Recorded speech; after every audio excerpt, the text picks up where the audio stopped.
안녕하세요. 와인 마시는 남자입니다. 오늘의 와인은 발모로 카버네 쇼비뇽 2019년 빈티지입니다. 사실 검색이 잘 되지 않아서 찾는데 약간 애를 먹었었고요. 발데모로라는 이름을 구글에 검색을 해봐도 대개 검색할 때 보편적으로 공식 홈페이지가 최상단에 나오는 거에 반해 각종 와인 관련 사이트, 비비노라던가 와인 서처 등등의 사이트들이 먼저 나오는 걸 볼 수 있었습니다. 또한 발데모로라는 이름을 달고 있는 와인은 나중에 또 이야기를 하겠지만 제 눈앞에 있는 카베네 쇼비뇽만 있는 게 아니라서 더 검색이 어렵지 않았나 라는 생각도 드네요. 앞서의 19개 영상에서와 마찬가지로 공식 홈페이지가 있습니다. 정확한 명칭은 또르운 디 파르데스이며 로고에 칠레 와인임을 보여주고 있고요. 해당 국가에서 술을 마시기에 법적으로 문제가 없는 나이인지 접속자에 대해서 늘 그렇듯 물어보고 있습니다. 지금까지의 다른 모든 사이트와 비교를 했을 때 확연하게 이건 진짜 느리다 싶을 정도의 느린 오프닝을 보여주고 있고요. 첫 페이지에서부터 직관적으로 몇 가지 정보들을 안내하고 있습니다. 1979년에 설립된 와이너리이고 칠레의 알토 카차포알 지역의 랭고라는 곳이 와이너리의 위치이다 라고 설명해주고 있고요. 참고로 카차포알 밸리는 라파엘 밸리라는 칠레 와인의 주 생산지 중 하나의 북쪽 절반을 부르는 이름입니다. 카차포알 밸리의 북쪽으로는 또한 익숙한 마이포 밸리, 그리고 남쪽으로는 콜차구아 밸리와 인접을 해 있고요. 그렇기 때문에 이 지역의 포도를 블렌딩해서 와인을 만들기도 하고, 카차포알 밸리의 주된 재배 품종은 카버네 쇼비뇽과 까르비네르이지만 추가로 머롯, 시라즈 아닌 시라, 그리고 샤도네이도 경작을 한다라고 합니다. 1979년 당시 벌써 만으로 73세였던, 그리고 그 전에는 과학을 가르치는 선생님이었던 아마도 파르데스는 새로운 삶을 살아보기로 결심을 해서 랭고에 있는 농장을 매입하였다고 해요. 이후 한 30년, 40년 지나오면서 카차포알밸리의 탑 생산자가 되었다고 합니다.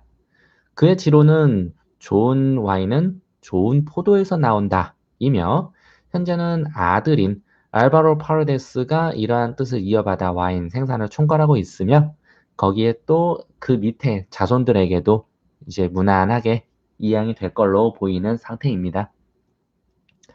만드는 와인의 라인업으로는 6종류가 있는데 차례로 돈 아마도, 레사르바 프리바다, 레사르바, 스위트 라켈, 안데스 컬렉션, 발데모로입니다. 돈 아마도는 창립자인 아마도 파르디스를 기념하는 이 프리미엄 라인업 혹은 아이코닉 와인이며, 카버네 쇼비뇽과 멀롯의 작황이 훌륭한 시기에만 선별적으로 만든다라고 하네요. 홈페이지에 따르면 1979년 이후로 2021년까지 단 11개의 빈티지만 출시되었다라고 합니다. 레사르바 프리바다는 오랫동안 가문의 소유였던 비니아드에서 엄선해서 직접 손으로 수확한 포도를 이용하고 뉴 프란치 오크 배럴로 숙성을 한다라고 합니다. 카버네 쇼비뇽, 까르비네르, 샤도네이, 시라, 멀롯, 쇼비뇽 블랑, 그리고 피노누아가 있고요. 그 아래 등급인 레사르바는 순수학은 동일하긴 하지만 포도를 따로 엄선하진 않고, 또 오크 배럴도 뉴 프렌치 오크 배럴이 아니라 올드 프렌치 오크 배럴 and 올드 아메리칸 오크 배럴을 쓴다라고 합니다.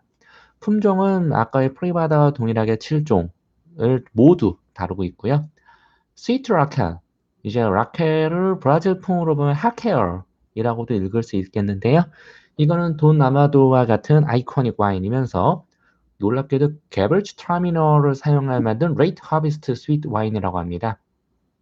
마찬가지로 2021년 현재까지 홈페이지 기준으로 단 6개의 빈티지만 출시되었다라고 하고요. 안데스 컬렉션은 전체 와이너리 라인업의 중간 혹은 약간 아래 등급 라인업으로 앞서의 8개 품종에서 시라와 피노누아가 빠지고 대신 로제가 추가된 6종류를 만듭니다. 마지막으로 오늘 마신 와인이 포함되어 있는 발드모로는 안덱스 컬렉션과 마찬가지로 6종의 품종으로 구성이 되어 있고요. 안덱스 컬렉션과의 차이점은 안덱스는 레이블에 토레온이라는 이름이 와이너리의 이름이 들어가는데 이 발드모로는 와이너리의 이름이 들어가질 않아요. 그래서 더 찾기 어렵게 만든 그런 거이기도 하고요. 이 발드모로의 카버넷 쇼비뇽은 미디엄 바디에 조화롭고 맛있는 야미한 와인이라고 하며 스테인리스 스틸 탱크에서 발효를 하고 깊은 루비 레드 컬러의 잘 익은 붉은 과일, 블랙 커런트, 딸기의 향이 감돈다라고 하네요. 카버넷 쇼비뇽이라는 품종의 특징이 잘 살아있고 기분 좋은 피니쉬를 느낄 수 있을 거라고 합니다. 어울리는 음식으로는 붉은 고기나 양고기, 치즈와 어울리고 시음 온도는 18도를 권장하고 있습니다. 2019년 빈티지의 경우 카버넷 쇼비뇽이라고 레이블링은 되어 있으나 들어가 있는 품종은 85%가 카버넷 쇼비뇽, 15%는 멀롯으로 이루어져 있고 도수는 13.0도, 산도는 3.08이고요. 폐하 단위로 봤을 때는 3.49 폐하라고 합니다. 잔당은 3.0으로 꽤나 있는 편이며 팔레스로는 쨍쨍한 탄닌감과 함께 어린 과일의 뉘앙스가 잘 어울릴 거다라고 이야기를 하네요. 마지막으로 와인 서처를 보면은 해외 평균가는 11,114원으로 역대 제가 이 영상을 촬영하면서 봤던 가격들을 역대 최저가를 대차게 갱신한 최저가 오브 더 최저가입니다. 너무 찾기 어려워서 2018년 빈티지 한 개만 와인 서처에 자료가 있다라고 할 정도인데요. 카스폴 벨리는 다른 많은 와인들보다 상대적으로 더 저렴하다고 하며 다른 와인들보다 알려져 있기는 덜 알려져 있지만 올해 들어 검색이 자주 되고 있다라고 합니다. 국내 수입사는 비노메이트라는 곳이에요. 뒤에도 보면은 실제 비노메이트라고 되어 있고요. 와인21.com에 의하면 2007년 10월에 설립된 곳이고 칠레, 이탈리아, 스페인에서 16개의 와인을 수입 및 판매한다고 합니다. 이제 국가는 3개인데 그리고 보편적으로 우리가 하나의 와인을 수입할 때 정말 어떤 아이코닉한 와인이 아니라면은 특정 와이너리에서 하나의 와인만 수입하진 않거든요. 2개, 3개, 4개 이런 식으로 수입을 하기 때문에 어떻게 국가가 3개인데 수입하는 건 16개이지라는 생각으로 좀 찾아봤어요. 와이너리의 제품군을 보면은 칸티나 콜리 엘가네이에서 4종, 또레온 데 파레데스에서 8종, 산 마코로에서 3종, 메종 부에이에서 1종을 수입한다고 합니다. 스페인은 보이지 않고 이제 메종 부에이, 프랑스가 하나 들어가 있고요. 보시다시피 여러 수입사를 핸들링하고 있지는 않고 대부분의 와인 가격들이 5만 원, 7만 원, 9만 원 이렇게 되어 있는 걸로 봐서 무언가 선물용 이런 뉘앙스가 좀 강합니다. 제가 이 와인에 대해서는 따로 구입가를 말씀드리지 않는 대개 이제 와인 서처 평균가 얘기하면서 구입가를 말씀을 드렸었는데 구입가를 말씀드리지 않는 이유는 이 와인을 결혼식장에서 식사 대신 식권 대신 답례품으로 받은 와인이기 때문에 제가 가격을 알 수가 없어서 그래요. 이제 뒤에 보이는 이 케이스 그리고 여기에 포일 커터, 오프너, 푸어링 링까지 들어있는 이 구성으로 제가 받았으며 아마 해당 구성에 식권하고 유사한 가격대이니까 대충 3만 원에서 5만 원 정도 책정을 하셨을 것 같고 그 말은 역설적으로 단품으로 이 와인만 가지고 왔을 때에는 국내에서 아무리 이걸 좀 비싸게 판다고 해도 2만 원을 넘기긴 좀 어렵겠다라는 생각에 어찌 보면 이 와이너리의 운영 전략 중 주요한 전략 중 하나가 이 답례품 시장이 아닌가라는 생각을 약간 사족이지만 해봤습니다. 자, 이제는 그러면 이 와인에 대해서 맛을 좀 봐야 되겠는데요. 먼저 시음 온도를 아까 18도라고 했는데 제가 셀러에 넣어 놓긴 했지만은 아마 18도보다 지금 약간 높을 것 같은 느낌이긴 해요. 네, 지금 19.3도라서 이제 와이너리에서 지정한 시음 온도보다는 살짝 높지만 뭐 그게 드라마티컬리하게 어떤 차이를 보이지는 않을 거야라는 생각을 좀 해봅니다. 이따가 한 잔 더 포어링을 한다면 그때 보여드리겠지만 색깔은 일단 전 마음에 들었어요. 색깔은 약간 되게 깔끔하고 영하게 잘 만든 카베르네 쇼비뇽 같은데? 라는 그런 느낌. 뭐 어떤 뭐 고급스럽다, 색이 되게 깊다 이런 건 아니지만 되게 그냥 뭐 보편적으로 참 예상 가능한 와인이네 라는 그런 색깔이었었고요.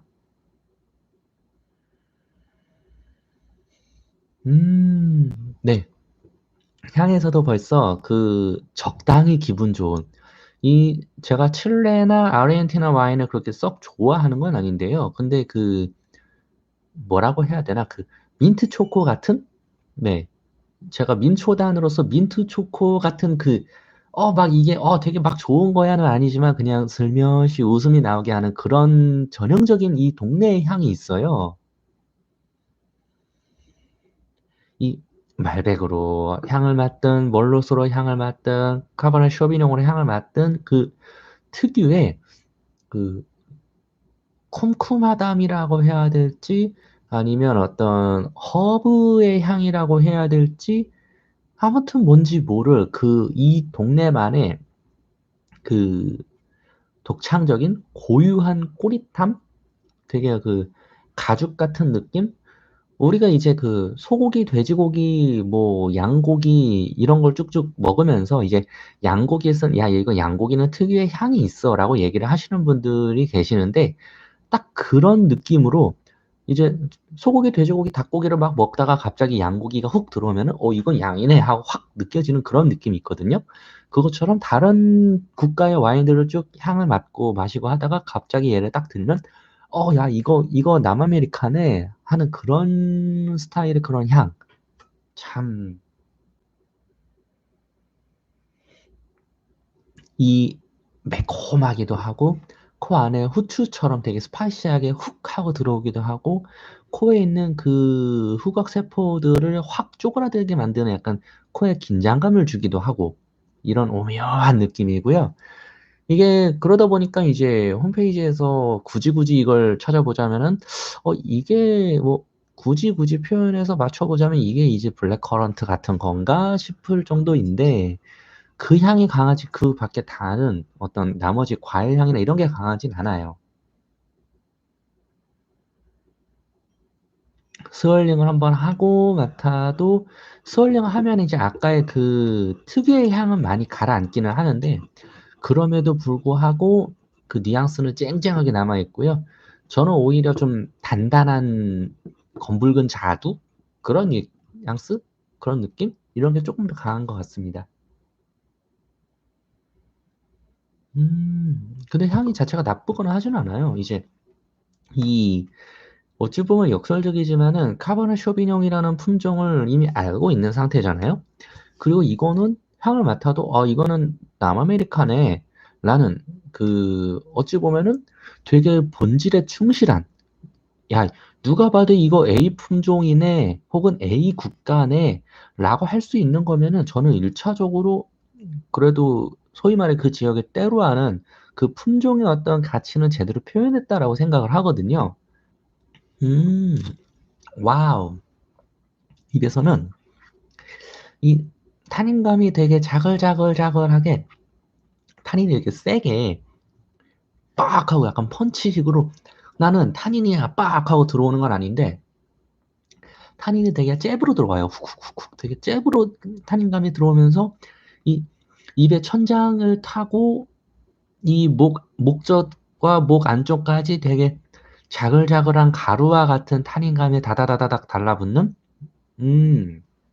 그러면서 아까도 얘기했고 또 얘네 홈페이지에도 언급을 하고 있지만 이거 양고기랑 먹으면 괜찮겠다.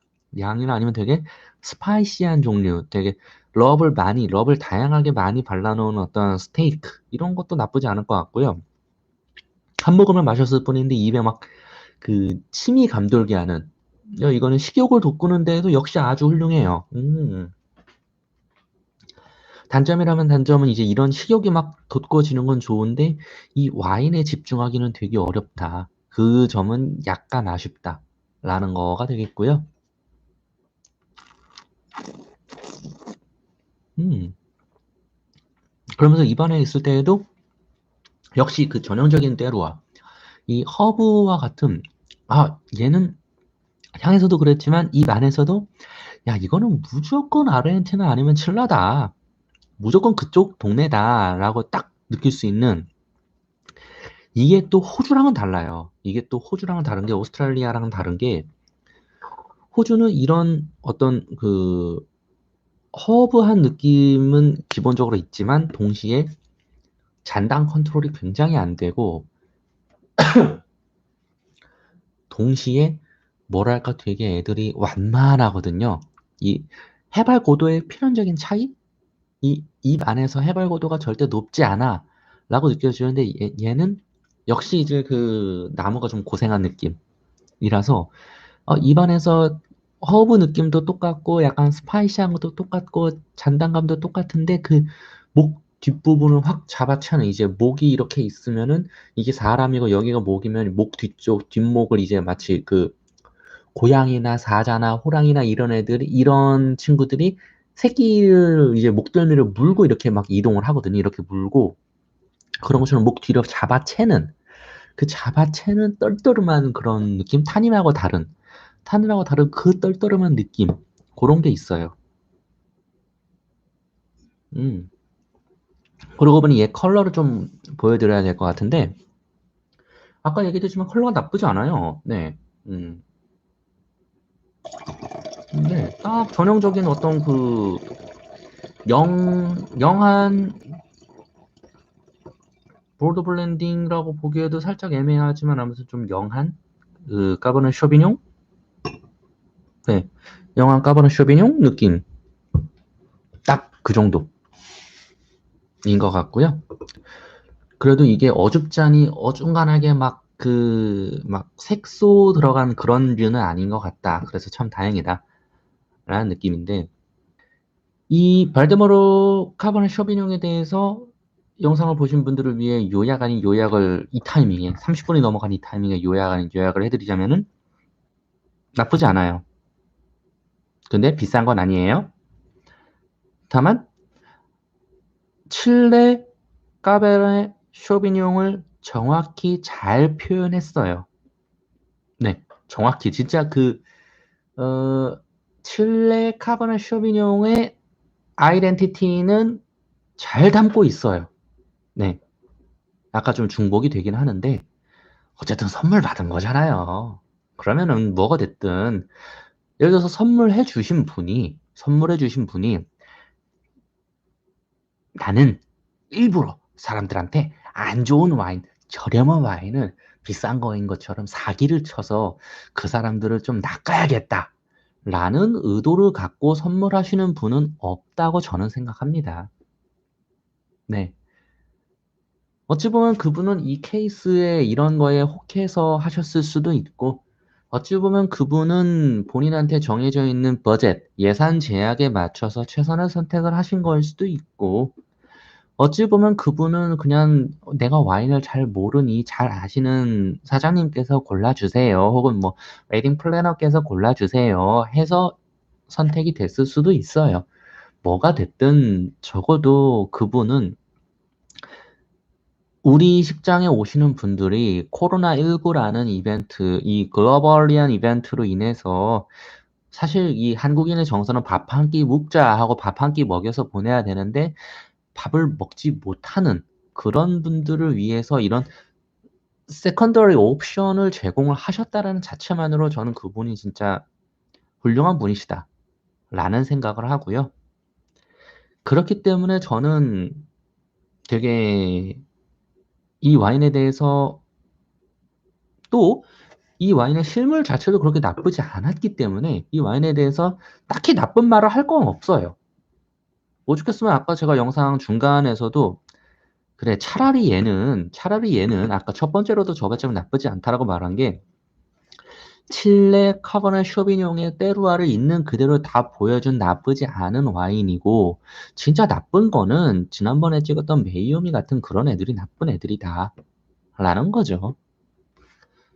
아무튼 혹시라도 다시 이 정리하려고 했던 그 주된 목적으로 다시 돌아가 보면은 이 와인을 이제 받으셔서 사시는 분은 없다는 전제하에 받으셔서 얘를 이건 도대체 뭐랑 먹어야 되냐 라고 생각하신다면은 첫째도 양고기, 둘째도 양고기, 셋째도 양고기이고 혹시라도 야 집에서 어떻게 양고기를 먹냐 혹시 야 이걸 어디 가서 콜키지 내고 먹냐라고 하시는 분들을 위해서라면은 저는 얘를 양념치킨하고 드셔라 라고 추천하겠습니다. 네, 양념치킨 같은 양자 돌림이어서 뭐 지금 뭐 이거 이만큼 먹고 드립 친 거 아니고요. 호라이드 치킨을 먹을 때는 요즘 이제 뭐 염지를 잘 안 하는 뭐 노랑통닭 이런 걸 드시는 분들도 계시는데 이거는 간이 필요해요. 간. 네. 다른 간이 세게 들어가야 이제 핑퐁 핑퐁 하면서 맛있게 먹을 수 있는 와인이에요. 근데 양념치킨은 양념이면 기본적으로 달고 짜고 맵고 기타 등등을 하잖아요. 그런 거랑 먹을 때 얘가 캐릭터가 절대 밀리지 않아요. 네. 얘 캐릭터는 그 돈가스의 우스터 소스 이런 거랑 먹어도 전혀 밀리지 않은 캐릭터임을 제가 단언해 볼 수 있어요. 진짜. 그런 느낌이라서 집에서 만약에 드신다라고 하면 양갈비를 드실 수 있으면 양고기를 구워서 드실 수 있으면 참 잘 어울릴 것 같은데 만약에 그게 좀 어렵다라고 하시면은 양념치킨이라 먹었을 때 아주 훌륭한 치와 치킨 앤 와인이 될 거임을 이 자리를 빌어서 한 번 더 얘기를 드리면서 오늘의 영상은 여기까지로 하겠습니다. 안녕.